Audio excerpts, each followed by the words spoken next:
7 years ago, I installed what was recommended as the best and coincidentally most expensive battery for my Kubota B7100. Now that this is dead, today I'm going to install the least expensive battery on the market. Did I make a bad decision? I don't know. But today we're going to compare the specs of these batteries side by side, as well as the economics of owning each one. Then I'm going to install this new cheap battery in my tractor, make sure she fires up. In the meantime, let me know in the comments below if you think I made a mistake. Hey folks, welcome back to Abundant Life Homestead. In the past month, this battery from my old Kubota B7100 has completely and pretty quickly crapped out. Went from starting just fine, holding a good charge, to needing boosted a couple times, to being just gone. And I did try a couple things on this that I've used in the past for older batteries to revive them. Nothing. It's done. And this is only the second AGM type battery I've ever owned. I'm learning that there is no bringing them back. Once they're done, they're done. This one won't even try to take a charge. It's time to replace it. I was a little upset at first because the battery only lasted me 7 years. And now I know there was a shorted out switch in the Kubota that might have killed the battery. It might have lasted a little longer. But really, when I buy a battery, I expect it to last 10 or 12 years. The battery in my black truck is every bit of 12 years old. And in 2023, out of an abundance of caution, I replaced the batteries in the old Army truck. And those batteries that were in there were marked from 1998. And I didn't turn the cores in because those batteries still hold a good charge. And I still use them for other projects. What are we now, 27 years after they were made? But I'm being told now, especially with these AGM type batteries, feel lucky if they last 5 years. So apparently I just haven't caught up with the 21st century yet. Now the biggest hurdle I think for most of us buying a battery for these old tractors is the price. The sizes usually aren't common and they are not cheap. I priced around to get a new Optima yellow top for this tractor. Got prices everywhere from $317 to $379, so average out about $350 to replace this. And that kind of puts a hurt on the wallet.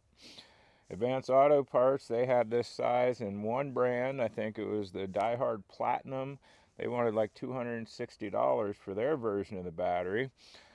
Not quite as steep as the 350, but still, that kind of hurts if you try to spend that. And I didn't have it at the time. So I was at Rural King the other day getting some motor treatment, carb cleaner, and other stuff, and I decided to go through their aisles for their batteries and just see if they had a 51R for my tractor. And honestly, I about choked when I saw it. Now initially I took video of my encounter with this battery. I thought maybe the tag was misprinted, but when I got up to the counter, sure enough, it was an $80 battery. I still didn't have a lot of money on me, but I was okay spending $80 on a battery for the tractor. I don't normally like buying cheap parts, store brand parts. Is it going to bite me in the butt later on? I don't know. But let's compare these two side by side. Okay, these are both group size 51R, which fits really well in the battery tray, the B7100 and tractors like it. It's usually about the most powerful battery that you can get for this tractor. And owning a diesel, you know you need as much power as you can get to start it sometimes. So group size 51R, the Optima has 575 stated cranking amps, Rural King 540, little less. Cold cranking amps on the Optima is 450. On the Rural King, cold cranking amps is stated at 450, so they're the same there. The Rural King does not have an amp hour stated. The Optima is 38 amp hours. Reserve capacity on the Optima is 66 minutes. Reserve capacity stated on the Rural King battery is 70 minutes. The Optima battery comes with a 3-year warranty, and I assume they replace it, no questions asked. Optima is a pretty well respected company. Rural King battery comes with a 12-month guaranteed replacement and a 5-year warranty. I've never had a problem taking anything back to Rural King, so I expect if the battery goes bad within 5 years, I'll be able to get a new one without too much trouble. So in comparing prices, the Optima battery is $350. The Rural King is $80. If the Optima lasts just to the end of its 3-year warranty, it costs $116 a year to run it in the tractor. If the Rural King battery lasts to the end of its warranty, its 5-year warranty, that's only $16 a year to run this battery. This one lasted me 7 years. That's $50 a year that I paid to run this battery. If this one lasts me the same 7 years, that's what, about $13 a year, right? $12 anyway, a little less. So economically, the Rural King battery, just no matter how long it lasts, it just blows away the Optima. Now, question is this thing going to reliably power my tractor for at least 5 years? At least give me all the cranking amps and all the starts that I need. That's to be determined. But as of right now, even if this battery goes bad and I have to buy a new one, for some reason they say I blew the warranty after a couple years, 2 years, it's already been cheaper than running this battery per year. So let's get this installed, see if it starts the tractor. Okay, installing a new battery on your tractor is a pretty simple operation, but we're going to go through it for those who aren't familiar. One thing I do want to show you before I get started is my battery hold down. B7100 originally didn't come with any kind of battery strap or hold down, and you should really never be in a situation where the battery pops out of the tray, but to stay on the safe side, I bought a battery hold down kit, and it had these bars with the hooks in the end, threads on the other end, but I didn't like the strap that it was with it. It didn't quite fit right. Got this piece of galvanized steel. I don't know what this strapping is called. It's got all the holes drilled in it. I just cut it to size. After we put the battery in, you'll see me struggle and maybe even cuss to get this in place and tighten it down. Alright, we're going to set our battery down here in the tray. We want the positive post towards the front, negative post towards the rear. Make sure we don't pinch off our cables. We can still get them up here. We don't want to put them on there yet. Yep, I pinched that one. Get it up out of the way. Alright. Cables are free. Next thing I'm going to do is put a little dielectric grease on the posts. Smear that on real good. This stuff is really the best thing in the world to prevent battery corrosion, because a lot of your corrosion comes from little bits of stray leaking voltage, and your dielectric grease won't let that stray voltage through, but still lets full voltage through. As long as you keep dielectric grease on your battery posts, along with felts, and I didn't buy new felts, but these are from the old battery. Grease up your felts, put them on.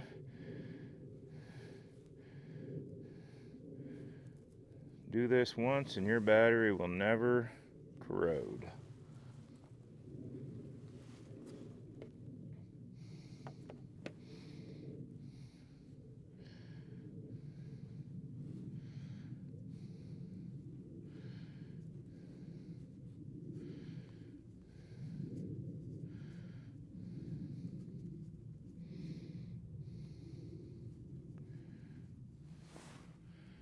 Alright. Do I want to run the cable or do I want to put the strap on there? think I'll try to do the strap first. Alright, get this down in there.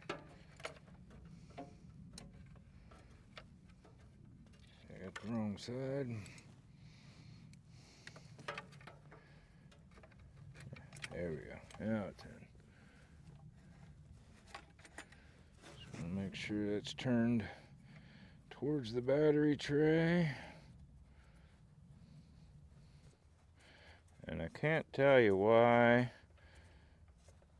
I put the plastic on the top on one side and the bottom on the other, but I'm gonna say it was probably to hold one in place while I was working with the other.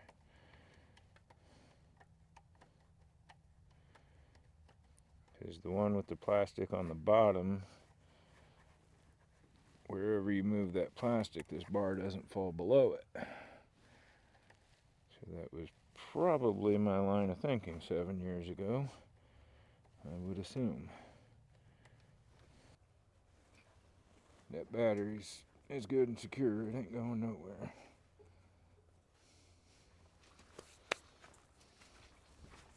Alright, the only tool we need for this is a 1/2-inch wrench.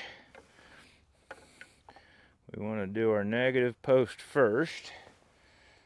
Make sure it's good and down on there. And as long as you don't plan on taking your battery off very often, you want to just crank this thing down as tight as you can. Might try to use this end for a minute. That nut's getting a little worn out on this one, so I've had the old battery off and on so many times.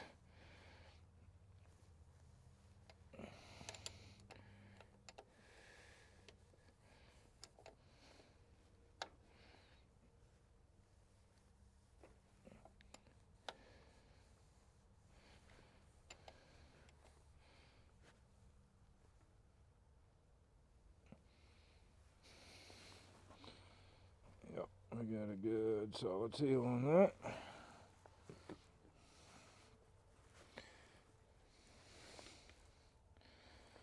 A little bit more grease up on here.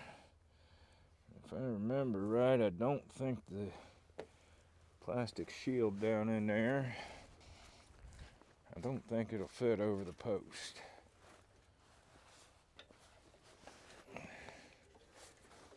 This has had the posts replaced on it, and they're a little bigger than what was original. Yeah, that ain't gonna cover it for any reason, in any way. Alright, so we'll just let that go. Negative's on. Now, before you do the positive, take your key out, make sure all your switches are off. You shouldn't be drawing any electricity from anything when you do this.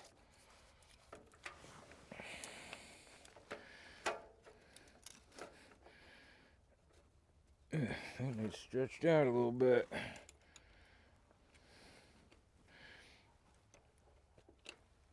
I don't think I ever replaced this one. I might need to at some point. That wire's looking awfully worn.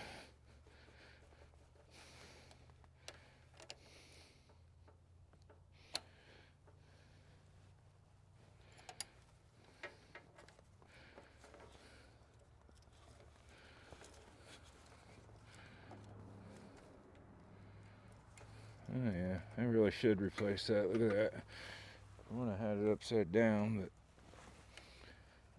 I'm going to grab a little mallet. Alright, let's make sure this positive post gets good and down on there.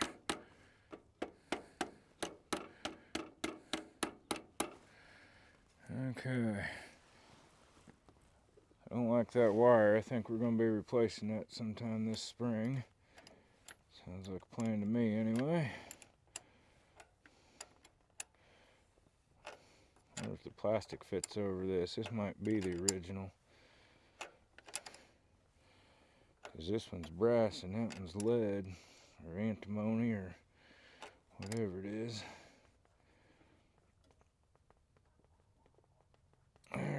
is good and tight. Let's see if that plastic fits on this one or not. Yep, it comes right up and goes over. So that's probably, never paid that much attention before, that's probably the original battery terminal.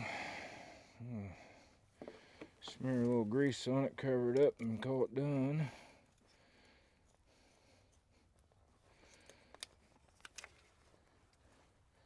Alright, we got a nice new key switch. We've got a battery. Let's charge up these glow plugs and see if this thing will start.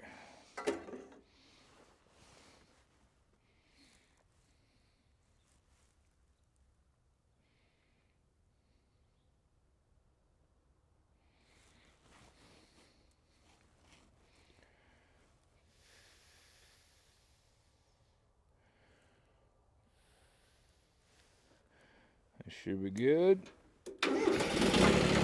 Oh, look at that.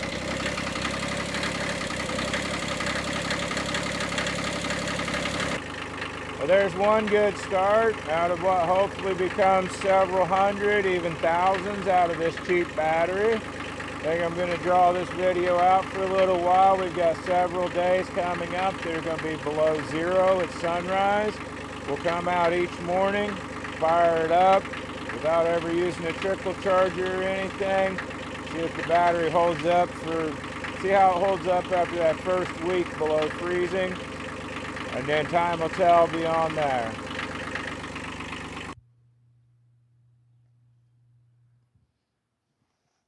Good.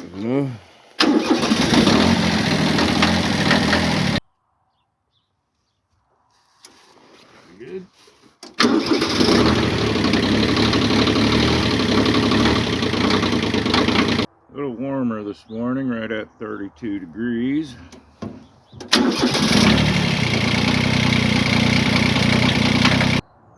Day 4, 26 degrees.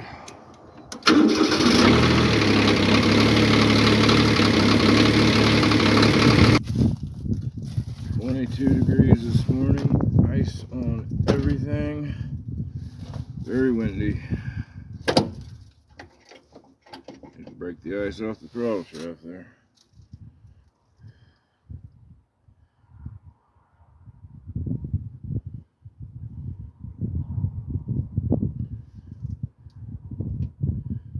We'll do this today and tomorrow.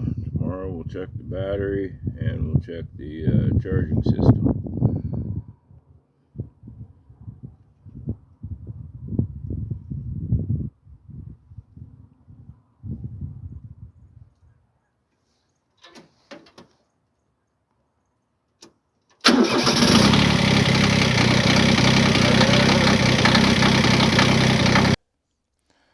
Alright, I fired it up 5 frozen mornings in a row. 2 of those days I used the tractor later in the day. That's why you've seen it in different places. So we've had 7 good starts on this brand new battery. This morning, it's considerably colder.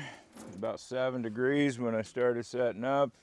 Feels a little warmer now. The sun's out, making it feel real nice.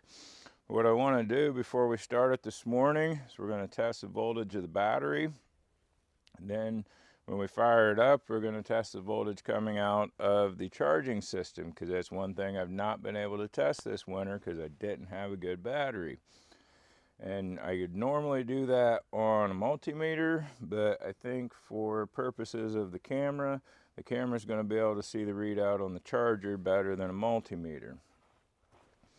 We'll plug this in, see what it reads for voltage, and then we'll let it start for a second, see what it says for percentage. It's this cold outside. As long as it says anything above 65 to 70%, we're okay. Even the best battery doesn't stand up to super cold. Well, not super cold. It's been a lot colder this year, but 7 degrees is pretty darn cold. You're not going to get 100% out of it. And then we'll fire it up. We'll see what it reads off of the charging.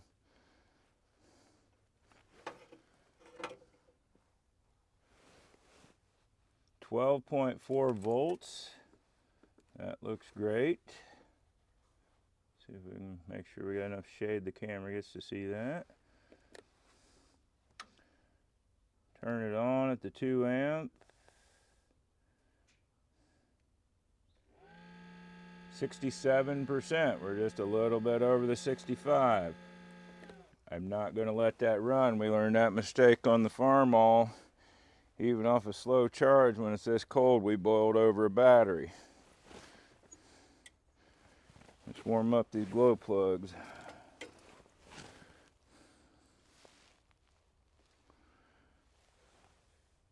Yeah, that'll be one of my next projects, is looking at that Farmall battery that we boiled over. See if it's savable, if we just need to add water, if it needs more acid, or if I've destroyed it. But definitely don't want to charge a battery in any capacity, even on the trickle at less than 10 degrees.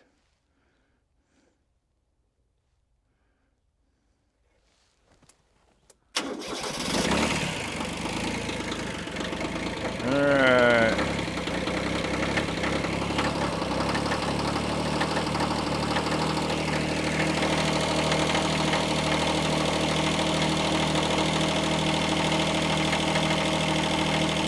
Slowly climbing. It'll take a minute for the dynamo to warm up. It's up to 12.6 right now.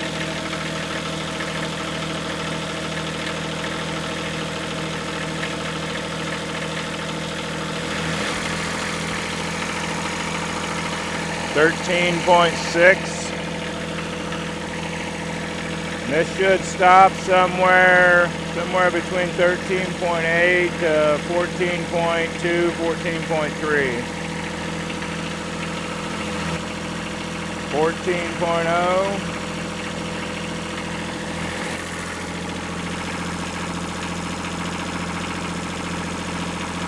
14.1. It's climbing a whole lot slower now. Dynamo's pretty much warmed up at this point.